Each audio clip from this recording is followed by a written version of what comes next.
요게 주택임대차보호법에 나와 있는 최우선 변제 요건입니다. 최우선 변제 요건. 이 표가 옛날 거부터 지금 거까지 있는 이유가 있어요. 내가 소액임차인이어서 최우선 변제권을 받을 수 있느냐 없느냐는 지금 바뀐 규정이 아니에요. 지금 현행 규정이 아니고요. 내가 들어가는 집에 등기부가 있을 거 아니에요. 등기부에 근저당이 있겠죠. 근저당이 언제 설정됐느냐에 따라서 달라지는 거예요.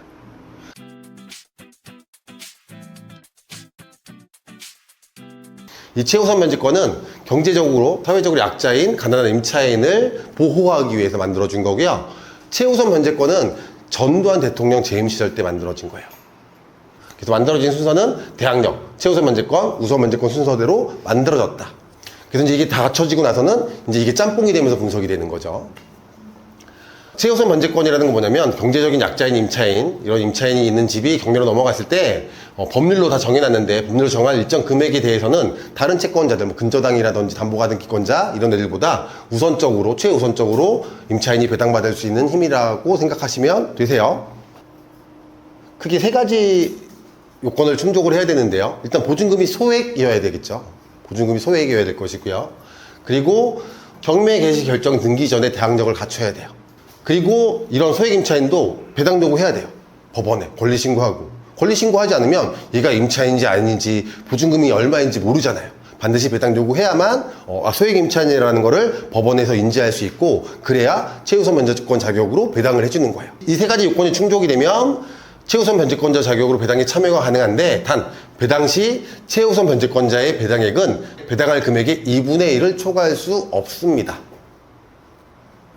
일단 보증금이 소액이어야 된대요. 그럼 얼마가 소액이야? 법률로 정해진 기준이 있대요. 법률로. 이게 지역별로 차이가 있어요. 예를 들어서 서울에서는 보증금 1억이면 경제적인 약자로 볼 수 있어요. 보증금 자체가 비싸니까, 물가가 세니까. 근데 강원도 주매산골에서는 보증금 1억 정도 낼 수 있는 임차인은 그 동네에서는 경제적으로 강한 사람일 수도 있거든요. 그래서 지역별로 다 법률로 정해놨어요. 지역별로 차이가 있습니다. 요게 주택임대차보호법에 나와 있는 최우선 변제 요건입니다. 최우선 변제 요건. 이 표가 옛날 거부터 지금 거까지 있는 이유가 있어요. 내가 소액임차인이어서 최우선 변제권을 받을 수 있느냐 없느냐는 지금 바뀐 규정이 아니에요. 지금 현행 규정이 아니고요. 내가 들어가는 집에 등기부가 있을 거 아니에요. 등기부에 근저당이 있겠죠. 근저당이 언제 설정됐느냐에 따라서 달라지는 거예요. 서울시인데 내가 집에 들어가는 근저당이 요때예요. 요때 설정이 되어 있어. 그러면 그 집의 최우선 변제 요건은 300만 원 이하여야만 소액 임차인으로 인정받는 거고, 그랬을 때 300만 원까지 최우선 변제를 받는 거예요. 만약에 내가 집에 들어가는 근저당이 만약에 요때 근저당이 설정이 되어 있어요. 서울이에요. 그러면 요때 표를 보고, 그럼 나는 7,500만 원 이하여야만 소액 임차인으로 인정을 받는 거고, 이때 경매가 진행됐을 때 2,500만 원까지 최우선 변제 받는다는 얘기인 거예요. 지금 뭐냐면 빌라예요. 빌라고 101호 102호예요. 자, 그런데 똑같은 임차인이 보증금이 똑같이 있지만 어떤 임차인은 소액 임차인일 수도 있고요. 어떤 임차인은 소액 임차인이 아닐 수 있어요. 보증금이 똑같아도. 이 사람이 그럼 소액 임차인이 아니냐는 뭘로 따진다? 등기부에 최초 설정된 근저당 가지고 따진다라는 거예요. 그래서 표가 이렇게 쫙 있는 거예요. 이 내용이에요. 담보물권 기준이다. 보증금이 소액인 거는 법률로 다 이제 지역별에 따라서 규정을 해놨는데, 거기 하나 더 따질 게 뭐냐면 근저당이 언제 설정됐느냐, 이걸로 가지고 따지더라. 담보물권이라는 건 얘네들이에요. 저당, 근저당, 담보가등기, 배당에 참여하는 전세권이 담보물권이에요. 소액 임차인의 기준은요, 해당 등기부 담보물권 설정 기준으로 판단합니다. 그래서 뭐냐면 같은 지역, 같은 날, 같은 옆집에 지금 임차인이 들어왔어요. 그리고 보증금도 같아요. 그래도 어떤 사람은 소액 임차인으로 인정받을 수 있지만 어떤 임차인은 소액 임차인으로 인정 안 된다는 얘기인 거예요. 동일한 지역에 같은 날 전입했어요. 101호고요, 102호예요. 101호고 102호고 이 임차인들이 각각 A 임차인과 B 임차인이 있는데 같은 날 전입을 했어요. 보증금도 5천만 원이에요. 그런데 이 집의 등기부를 떼봤더니 이 집의 등기부에 근저당이 2012년 4월 2일 날 설정이 되어 있어요. 그러면 얘가 설정됐을 당시에 최우선 변제권 기준을 찾아야 돼요. 얘가 설정됐을 당시에 최우선 변제 기준을 아까 그 표를 보고 찾아봤더니 소액 임차인의 기준이 4천 이하 1,600만 원까지 최우선 변제가 된대요. 4천만 원 이하여야만 소액 임차인으로 인정해 주겠다라는 거예요. 그러면 이 임차인은 보증금이 5천만 원이니까 소액 임차인이 아니에요? 아니에요. 그래서 이 소액 임차인이 아니기 때문에 최우선 변제로는 배당이 불가능합니다. 근데 만약에 이 사람이 확정일자를 받았다, 그럼 우선 변제권자로는 배당에 참석할 수는 있지만 최우선 변제권자로는 배당이 불가능해요. 자, 근데 이 임차인을 볼게요. 임차인은 같은 날 전입했고 보증금도 똑같아요. 101호의 임차인과 똑같은데, 자, 등기부를 봤더니요, 근저당이 2019년 7월 2일자에 설정이 되어 있어요. 이 근저당이 설정됐을 당시에 소액 임차인의 기준을 찾아봤더니 8천 이하가 소액 임차인이고, 그런 임차인들은 3,200만 원까지 최우선 변제가 가능하대요. 그러면 이 임차인은 소액이에요, 아니에요? 소액 임차인이에요. 그래서 만약에 이 임차인은 경매가 진행이 되면 3,200만 원까지는 근저당권자보다 먼저 배당이 가능하다는 얘기예요. 이 소액 임차인 최우선 변제권은 1984년 6월 14일자 이때부터 시행이 됐어요. 그래서 그때 당시에는 특별시, 직할시 같은 경우에는 300만 원 이하 임차인은 소액 임차인으로 인정을 해줬고요. 이 임차인이 거주하고 있는 집이 경매로 넘어가게 되면 이런 소액 임차인들은 다른 채권자보다 최우선적으로 300만 원까지 먼저 최우선적으로 배당을 해줬습니다. 특별시, 직할시가 아닌 나머지 지역은 200만 원 이하의 임차인만 소액 임차인으로 인정을 해줬고요. 경매가 진행이 되면 다른 채권자보다 최우선적으로 200만 원까지 먼저 변제를 해줬어요. 그런데 시간이 지나면서 돈의 가치가 떨어지고 인플레이션이 되면서 보증금이 계속 올랐죠. 그때마다 증액이 됐던 거예요. 증액이 됐던 거고, 자, 이때 개정이 됐을 때는 서울특별시는 1억 1천만 원 이하가 소액 임차인으로 인정해주고요. 이런 소액 임차인이 있는 것들은 3,700만 원까지 최우선 변제를 해줘요. 전액을 다 해주는 게 아니라 법률로 정한 이 한도에까지만 최우선 변제를 해주는 거예요. 만약에 보증금 2천만 원이에요. 소액 임차인이 아니에요? 소액 임차인이에요. 그러면 다른 채권자 배당해주기 전에 얼마까지 배당받을 수 있어요? 2천만 원까지. 만약에 내가 4천만 원이에요. 보증금이. 소액이에요, 아니에요? 소액이요. 얼마까지 배당이 가능해요? 3,700만 원까지 배당이 가능해요. 최우선 변제권자 자격으로는. 내가 만약에 보증금이 1억 2천만 원이에요. 소액이에요, 아니에요? 아니에요. 그러면 이 사람은 최우선 변제권자 자격으로는 배당이 불가능하고, 만약에 확정일자를 받았다고 한다 그러면 우선 변제권자 자격으로는 배당에 참석할 수 있어요. 자, 그리고 수도권 정비계획법에 따른 과밀억제권역, 세종시, 용인시, 화성시는 1억 원 이하를 소액 임차인으로 보고요. 이런 임차인들은 3,400만 원까지 최우선 변제를 해줍니다. 그러면 수도권 정비계획법에 따른 과밀억제권역은 뭐야? 세종시, 용인시, 화성시는 알겠는데 정해져 있으니까 여기는 뭐야? 그 정보지에 다 나와 있어요. 주택임대차보호법 표에 가면 가장 아래쪽에 여기 나와 있습니다. 수도정비계획법 중 과밀억제권역, 사람이 많이 몰리는 지역이라고 생각하시면 돼요. 과밀억제권역 중에 서울특별시도 들어가 있어요. 근데 서울특별시는 위에서 지금 특정해놨죠. 별도로 떼어놔서. 그래서 여기에는 해당이 안 되는 거고요. 의정부시, 구리시, 하남시 여기 나와 있는 지역이 과밀억제권역에 들어가는 거예요. 이 중에서 여러분이 보실 때 좀 주의 깊게 보셔야 되는 건 뭐냐면 가로친 데를 주의 깊게 봐야 돼요. 시흥시는 과밀억제권역에 해당이 돼요. 근데 가로 열고 반월 특수지역 제외래요.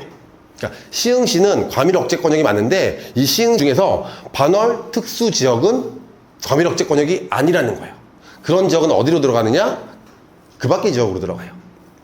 그리고 남양주시도 과밀억제권역인데요. 여기는 보면 호평동, 평내동, 동동동동동동 해서 이런 동에만 하나인데요.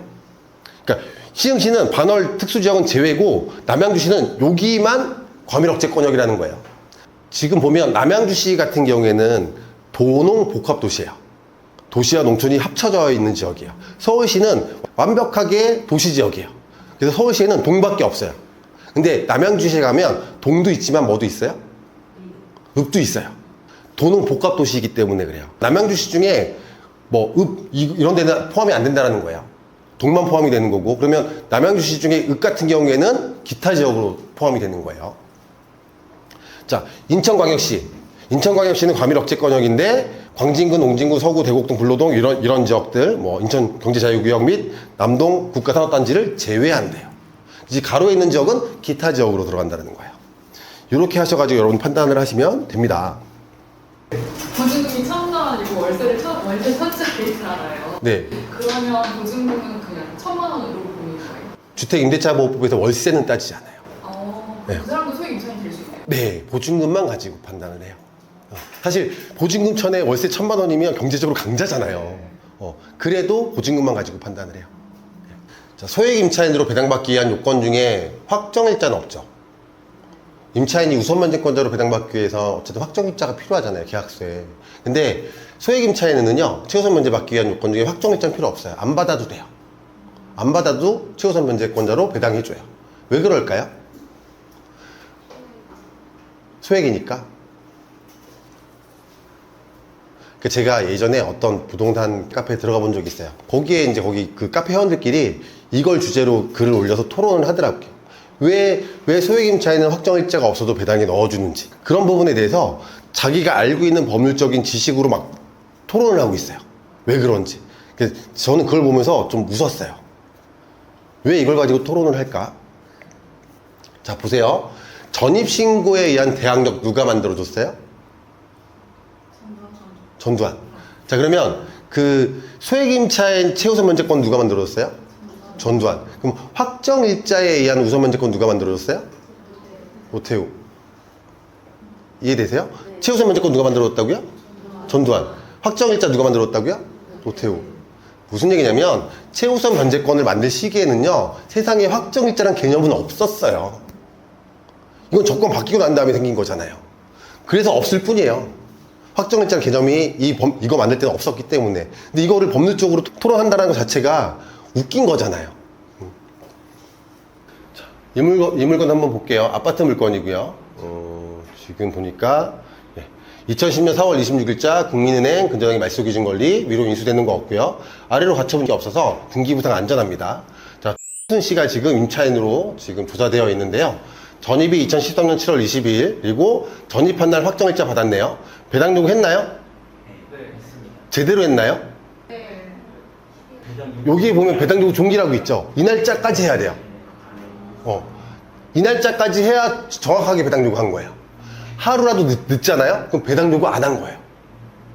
서류는 법원에서 받아주지만 배당 요구 종기를 지나서 배당 요구하는 경우에는 서류는 받아주지만 배당에는 껴주지 않습니다. 즉, 이 사람은 배당 요구 종기일이 2014년 12월 16일인데 임차인은 2014년 11월 28일 날 했네요. 그러면 배당 요구 종기일 전에 한 거죠. 요 날짜까지만 하면 돼요.